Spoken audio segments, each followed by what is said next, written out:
et bonjour à tous, j'espère que vous allez bien. Aujourd'hui on se retrouve pour 5 idées de recettes d'Halloween. Comme chaque année, j'aime varier quelques idées afin que vous puissiez les réaliser en famille. Je vais également vous montrer la réalisation d'une jolie boîte à bonbons à offrir. Comme d'habitude, vous pouvez retrouver le détail des recettes ainsi que tout ce que j'utilise dans cette vidéo en barre d'infos. Pour la première recette, ça sera des roulés à la saucisse en forme d'araignée. Sachez que toutes les recettes que je vous montre dans cette vidéo ne prennent pas plus de 10 minutes à la réalisation. Elles sont simples et petit budget. Pour cette recette, vous aurez seulement besoin de 3 ingrédients. J'utilise des knackis de format classique, mais vous pouvez en acheter des plus petites si vous préférez. J'en récupère 8 et je les coupe en 2 dans le sens de la longueur. Je les coupe ensuite en 2 morceaux égaux, ce qui permet d'obtenir 4 lanières de chaque saucisse. Sur les côtés de chacune, j'applique 3 à 4 coupes d'environ 1 demi-centimètre de profondeur vers l'intérieur. Ces entailles deviendront les pattes des araignées lors de la cuisson. Je récupère une pâte feuilletée rectangulaire de préférence, puis je la coupe en 2 dans le sens de la longueur. Je la coupe ensuite en plusieurs rectangles d'environ 2 cm de large. J'enveloppe chaque morceau de saucisse d'un rectangle de pâte feuilletée au centre, en laissant les parties coupées sur les côtés. Je scelle ensuite la pâte en appliquant une légère pression à l'aide de mes doigts. Je rabats le dessous de l'araignée et je les dispose sur une plaque recouverte de papier cuisson. Je prépare la dorure en mettant un jaune d'œuf avec une cuillère à soupe de crème fraîche. Je mélange, puis je badigeonne toutes les araignées. Au fur et à mesure, j'ajoute les œufs avec 2 graines de sésame noir. Alors ne vous inquiétez pas, elles ne bougeront pas lors de la cuisson. Je les replace sur la plaque recouverte de papier cuisson, puis j'enfonce pour 10 minutes à 180 degrés jusqu'à que les araignées soient bien dorées. Sachez que vous pouvez faire la cuisson à l'air fryer si vous souhaitez en les mettant 10 minutes à 165 degrés. Et voilà la première recette terminée. Ça vous fait une trentaine de petites araignées à partager lors d'un apéritif dînatoire. Pour la seconde recette, je vais vous montrer les mini pizzas araignées. Il y a quelques années, je les avais déjà fait et j'ai décidé de vous les montrer à nouveau puisque c'est vraiment un incontournable lors d'un apéritif dînatoire d'Halloween. C'est une recette également très rapide à réaliser avec seulement quelques ingrédients. Pour ça, je récupère une pâte à pizza prête à l'emploi. D'ailleurs, j'utilise toujours la version épaisse, je la trouve tellement meilleure. À l'aide d'un emporte-pièce de la taille de votre choix, je découpe plusieurs cercles dans ma pâte à pizza, puis avec le surplus, je reforme une boule que j'étale pour éviter le gaspillage. Je dispose mes cercles sur une plaque recouverte de papier cuisson, et avec la sauce tomate spéciale pizza, j'en verse l'équivalent d'une cuillère à soupe sur chacun de mes cercles. Je l'étale en laissant 1 cm sur le bord, puis j'ajoute une poignée d'emmental râpé et de parmesan par-dessus. Je saupoudre d'un peu d'origan, et ça part en cuisson pour 10 minutes à 180 degrés. Je n'ai pas mis les olives noires avant puisque la pâte gonfle et les araignées se seraient décalées. Je récupère les mini pizzas, puis après cuisson, je passe à la découpe des araignées. Pour ça, je coupe quelques olives en 2 pour le corps, puis je récupère d'autres olives et je coupe les bords étoilés. Avec le reste de l'olive, je la coupe en 2 et en petits morceaux pour faire les pâtes. Pour la construction des araignées, il suffit simplement de placer le corps au centre des pizzas, mettre la tête et 4 pattes de chaque côté. Ajouter un peu de basilic haché par-dessus et le tour est joué. De jolies pizzas d'Halloween. Vous pouvez les manger tout autant froides que tièdes et chaudes, même si j'ai une préférence pour chaudes. Pour la troisième recette, je réalise des crackers de tortillas avec une bonne guacamole à la tomate et oignon rouge. C'est une recette que vous pouvez autant réaliser au four qu'à l'air fryer. Pour ça, je récupère un sachet de tortillas de maïs, mais vous pouvez prendre des tortillas classiques et même des complètes. À l'aide d'un emporte-pièce en forme de fantôme, j'en découpe plusieurs à l'intérieur de chacune des tortillas.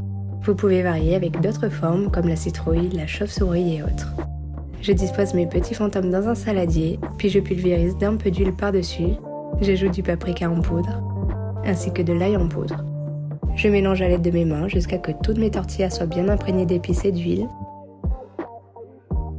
Je les dispose dans l'air fryer en une seule couche, puis je les cuis environ 6 minutes à 155 degrés. La température au four sera exactement la même. Dès que les fantômes ont bien doré, je les retire et je prépare la guacamole. Je coupe un quart d'oignon rouge en petits dés ainsi que 5 tomates cerises en petits morceaux. Je les verse dans l'avocat préalablement réduit en purée. J'ajoute un demi-jus de citron jaune, du sel, du poivre, quelques feuilles de coriandre et je mélange. Je dispose tout ça sur un plateau de présentation et la recette est terminée. Je l'avais réalisée l'année dernière avec une sauce différente et c'était vraiment excellent. Je trouve que c'est une idée vraiment sympa à réaliser avec les enfants. Vous pouvez l'accompagner avec une sauce salsa si vous préférez. Pour la quatrième recette, ça sera des mini croque-monsieur en forme de citrouille et de chauve-souris. Je pense que vous n'avez pas vraiment besoin de la recette puisque c'est quand même assez facile à réaliser et simple. Vous avez simplement besoin de 3 ingrédients pour la réalisation.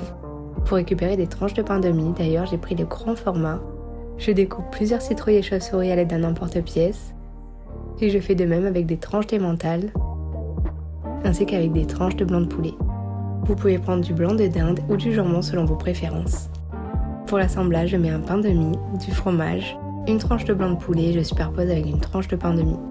Pour la cuisson, vous avez 2 possibilités. Soit vous les placez dans l'air fryer pour 5 à 6 minutes à 180 degrés, soit au four pour 10 à 12 minutes à 180 degrés. Vous pouvez éventuellement ajouter des petits morceaux d'olive pour les yeux, mais personnellement je les trouvais déjà très mignons comme ça. Cette recette est à déguster directement après cuisson, afin que le pain reste croquant et le fromage bien fondant. Pour la 5e recette, ça sera des crackers de fromage frais aux olives noires. Encore une recette extrêmement facile à réaliser avec très peu d'ingrédients. Pour les réaliser, j'ai choisi d'utiliser des crackers aux petites épeautres betterave épicées. Je les ai d'ailleurs trouvés chez Marcel et Fils Bio. Je trouvais qu'ils allaient super bien dans le thème. J'ajoute un peu de fromage frais type le petit Billy, puis comme les pizzas, je passe aux découpes des olives noires. J'en coupe quelques-unes en 2 pour le corps, puis pour les pâtes, j'émince quelques moitiés d'olives en 4. Je les dispose en mettant le corps ainsi que les 4 pâtes de chaque côté. Et voilà la recette terminée. Elle est vraiment très simple à faire, d'ailleurs la plus rapide des 5. Je vais maintenant vous montrer comment réaliser ces petites boîtes d'Halloween. Vous aurez tous les outils pour pouvoir faire exactement les mêmes de chez vous. Pour les réaliser, je vous ai créé un PDF que vous pouvez imprimer de chez vous avec les motifs fantômes et chauve-souris. Pour ça, j'utilise des feuilles pinson d'environ 224 grammes. Ça permet de solidifier les boîtes au maximum. Je vous mettrai le lien du PDF téléchargeable gratuitement en barre d'infos. Vous aurez également besoin d'une ficelle de votre choix.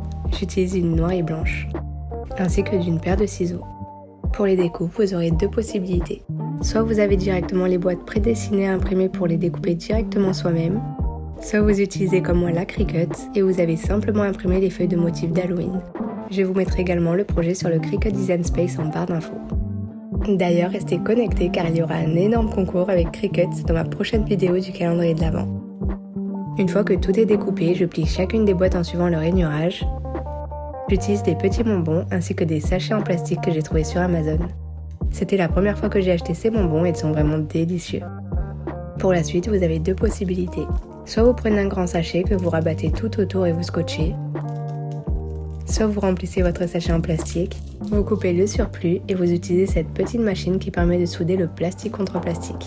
Ça le referme très proprement. Je les dispose dans chacune des boîtes et vous avez simplement à rabattre les 2 côtés et rentrer les 2 autres lanières dans chacun des trous. Je découpe des morceaux de ficelle, puis sur le côté des motifs, je fais un petit trou pour pouvoir les insérer sur la ficelle. J'attache le motif, puis je récupère une grande ficelle pour le nouer. Et voilà de jolies petites boîtes d'Halloween à offrir. Je les trouve vraiment très mignonnes, et puis lors d'un repas, je trouve que c'est super sympa à donner aux invités. C'est la fin de cette vidéo, j'espère qu'elle vous aura plu. En tout cas, n'hésitez pas à mettre le pouce bleu et à vous abonner pour suivre toutes mes prochaines vidéos. En attendant, je vous fais des bisous.